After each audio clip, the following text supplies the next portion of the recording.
이 영상은 기존의 네트워크 중심전과 모자이크전의 차이를 설명하기 위한 가상의 시나리오를 담고 있습니다. 내용의 진행을 위해 의도치 않게 과장하거나 왜곡된 부분이 있습니다. 그러나 한편으로는 충분히 실현 가능한 내용을 담고 있는 만큼 일부를 꼭 시청하고 와주시길 바랍니다.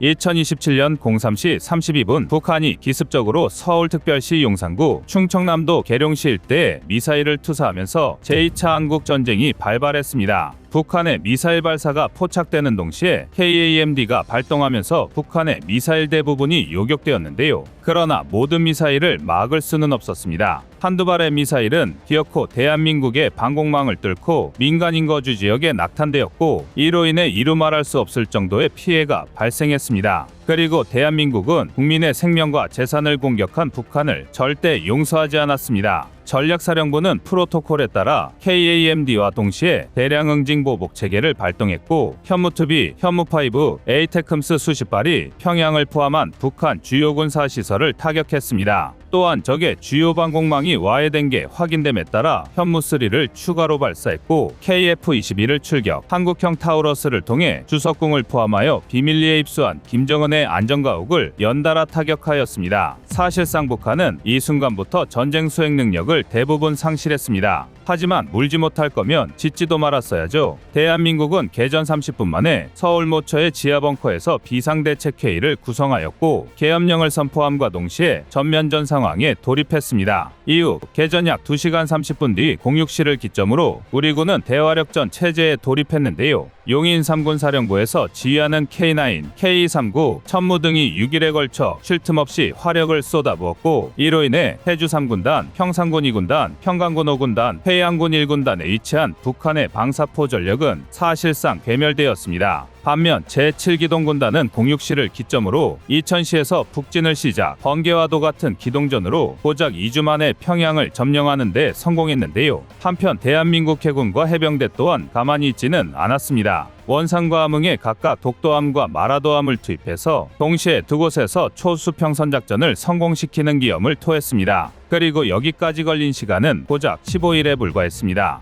이후 대한민국은 탈환지에 대해 안정화 작전을 펼치며 진격 속도를 늦췄는데요. 이마저도 북한 체제 붕괴를 환영하는 현지 주민들의 협조에 힘입어 개전 한 달이 지난 시점에는 평안북도, 자강도, 양강도, 함경북도 등 북부 일대를 제외한 대부분의 지역을 탈환하는 데 성공했습니다. 그리고 문제는 마치 모든 일이 그림처럼 딱딱 맞아떨어지는 이 순간 발생하기 시작했습니다. 대한민국의 빠른 진격 속도에 당황하던 중국이 결국 참전을 선택했다는 첩보가 입수된 건데요. 이에 대한민국은 중국의 의중을 파악하기 위해 다롄시 진저우구에 위치한 북부전구 제810 여단으로 특수부대와 KF-21 블록2 편대를 파견했습니다. 여차하면 선제 공격을 가하는 한이 있더라도 중국의 참전을 저지하는 게 이들의 임무였는데요. 이곳에서 아군 특수부대는 중국이 사거리 5,000km급 IRBM인 DF-26의 발사를 준비 중이라는 걸 확인했습니다. 자칫하면 한반도 전역이 폭격사정권에 들어가는 일촉즉발의 상황이었습니다.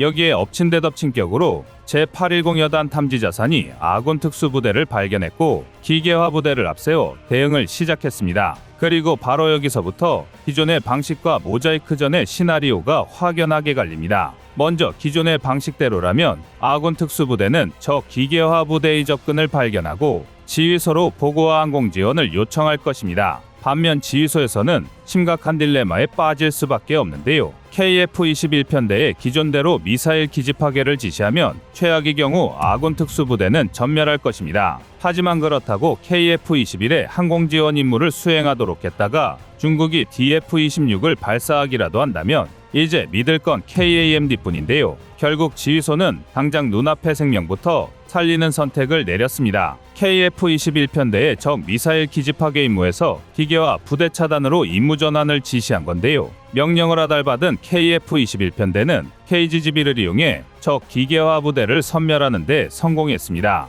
그리고 천만다행히 중국 또한 DF-26을 발사하지는 않았습니다. 지휘소의 판단이 옳았습니다. 이 예시를 통해 알 수 있는 건 KF-21편대, 특수부대 및 지상화력 체계가 모두 각각의 독립적인 네트워크로 지휘소와 연결되어 있다는 건데요. 이로 인해 임무 수행 간의 모든 판단과 결심이 후방지휘소에서 이루어지고 있습니다. 그리고 결국 각 군종 간의 실시간 정보 공유와 임무 전환에 제약이 있다 보니 KF-21 편대의 임무를 변경할 수밖에 없었는데요. 반면 모자이크전의 개념에서는 특수부대와 KF-21 편대가 미사일 기지 파괴 임무를 받고 적진에 침투합니다. 적진에 침투한 특수부대가 기계와 부대 접근을 포착하고 KF-21 편대와 실시간으로 관련 정보를 공유합니다. KF-21 편대는 획득 정보를 인공지능으로 분석하여 이를 타격할 수 있는 최적의 전력을 도출하는데요. 예를 들어 서해연안에 대기 중인 정조대왕함과 관련 정보를 공유합니다.